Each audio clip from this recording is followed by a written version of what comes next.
como la...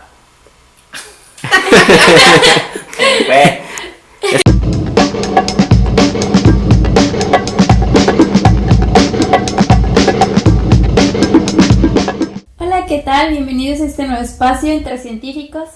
Hoy me encuentro con el doctor Luis Beltrán Parrazal, quien obtuvo la licenciatura en Biología en la Facultad de Ciencias de la Universidad Nacional Autónoma de México. Realizó sus estudios de maestría en Fisiología en la Facultad de Medicina de la Universidad Nacional Autónoma de México. Tiene un doctorado en Neurobiología por parte del Instituto de Neurobiología de la Universidad Nacional Autónoma de México. Además, realizó un postdoctorado en el Departamento de Neurobiología en la Escuela de Medicina en la Universidad de California en Los Ángeles, para posteriormente ser contratado como asistente de investigación en el Departamento de Física de la Universidad de California en Los Ángeles.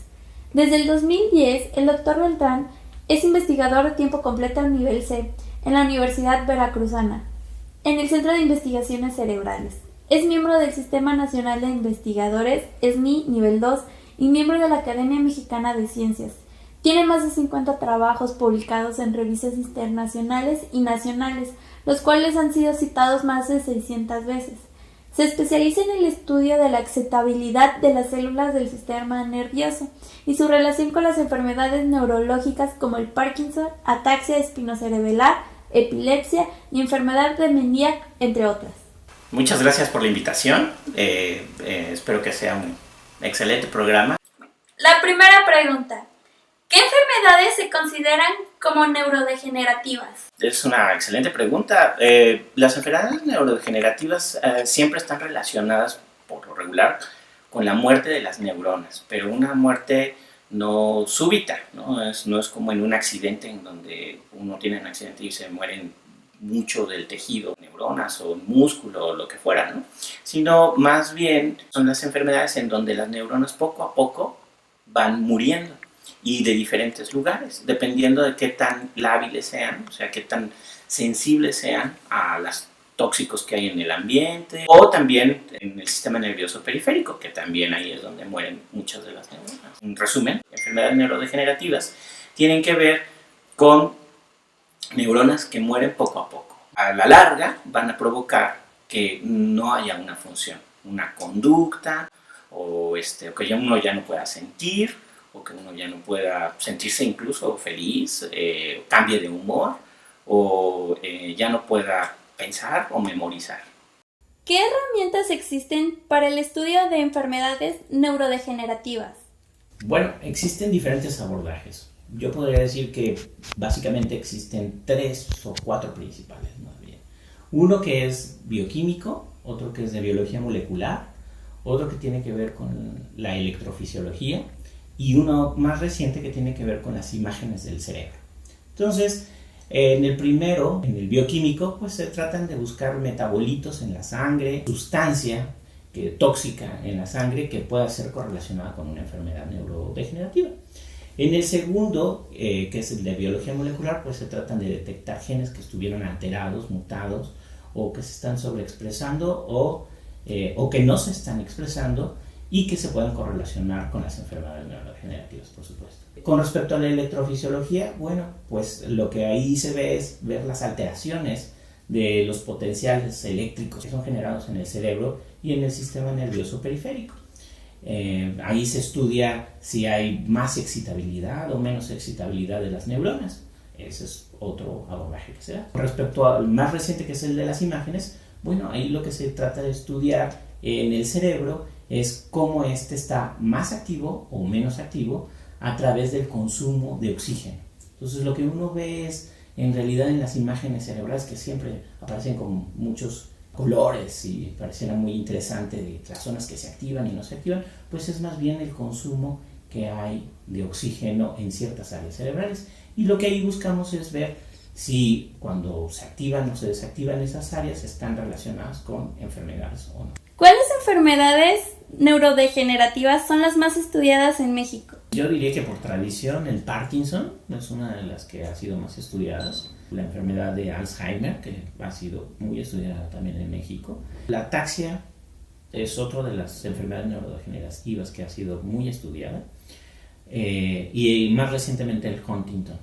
Entonces esas enfermedades son las que más yo he visto, al menos, que son estudiadas. No quiere decir que sean las únicas enfermedades neurológicas en México. Existen muchas. La depresión, por ejemplo, es una enfermedad neurológica. Todavía no entra en la parte de que sea neurodegenerativa, pero es una enfermedad neurológica. Y hay otras más, como la esclerosis lateral múltiple, que es otra enfermedad que es muy común, yo podría decir, en México, pero que no es tan estudiada como otras enfermedades. Y todo más bien depende del apoyo que se le da, ¿no? Y de qué tan fácil es detectarla o qué tan dramático pareciera ser la enfermedad. Usualmente esa es la razón por la... ¿A qué cree que se deba?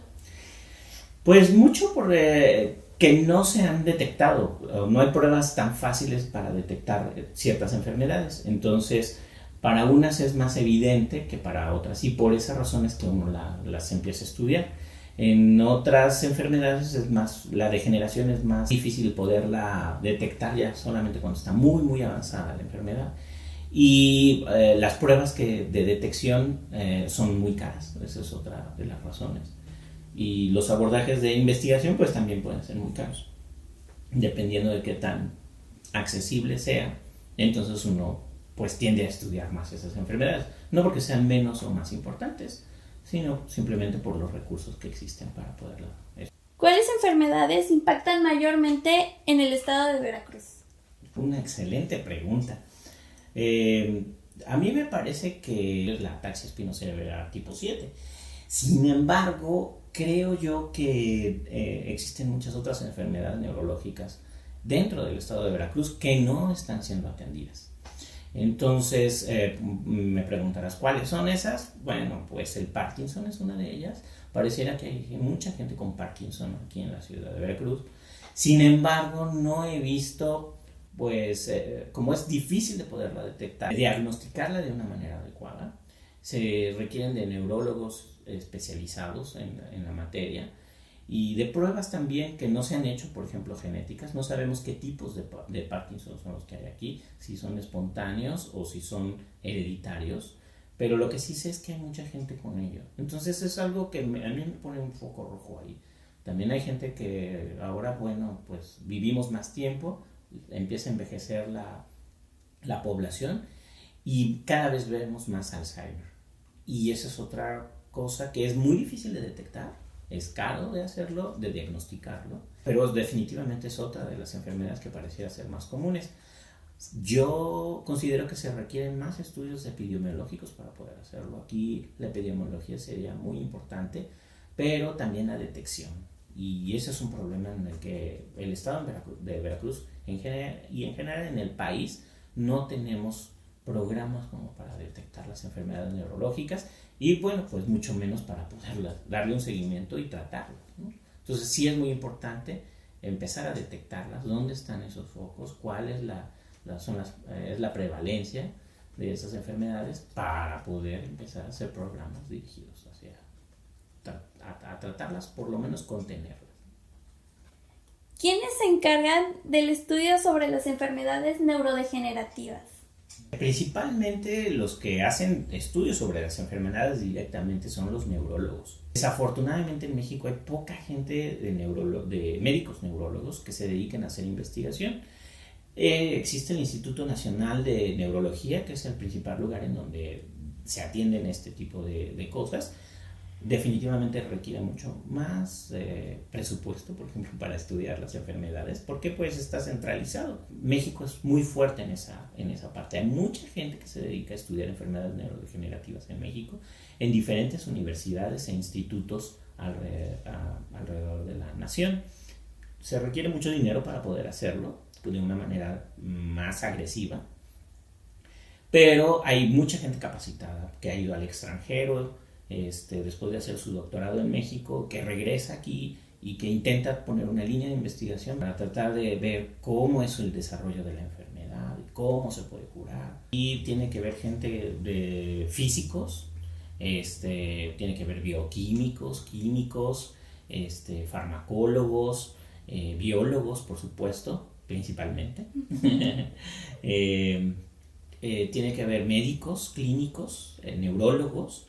Es una comunidad científica muy importante, también sociólogos y psicólogos, porque se requiere mucho esfuerzo, un impacto social muy importante y económico también, porque es mucho gasto, es un gasto económico fuerte. Las enfermedades neurológicas no te matan, y neurodegenerativas no te matan mañana, ¿no? O pasado, como pudiera ser un ataque al corazón o una falla renal, sino que son muertes muy lentas, desafortunadamente, muy dolorosas desde el punto de vista psicológico para la familia y pues para el enfermo. También son muy difíciles porque les quitan las capacidades de independencia. Y finalmente, ¿qué se requiere para el estudio de enfermedades neurodegenerativas? Bueno, pues además de recursos sí se requiere de un plan, ¿no?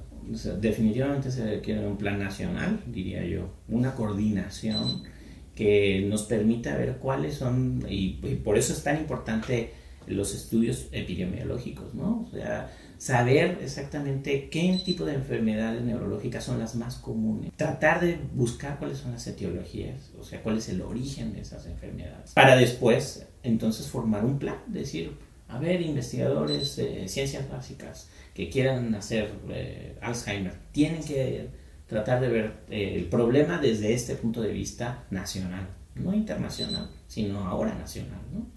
Y lo mismo para otras enfermedades. Si tuviéramos un pool de dinero o una fuente de dinero que pudiera repartir de manera coordinada esos esfuerzos, creo yo, y yo considero que sería más fácil que pudiéramos llegar a algún objetivo, ¿no? Por lo menos si no de desaparecer o curar a la gente, porque eso es muy difícil por la misma enfermedad neurodegenerativa, sí darles una mejor calidad de vida, tanto al enfermo como a los familiares.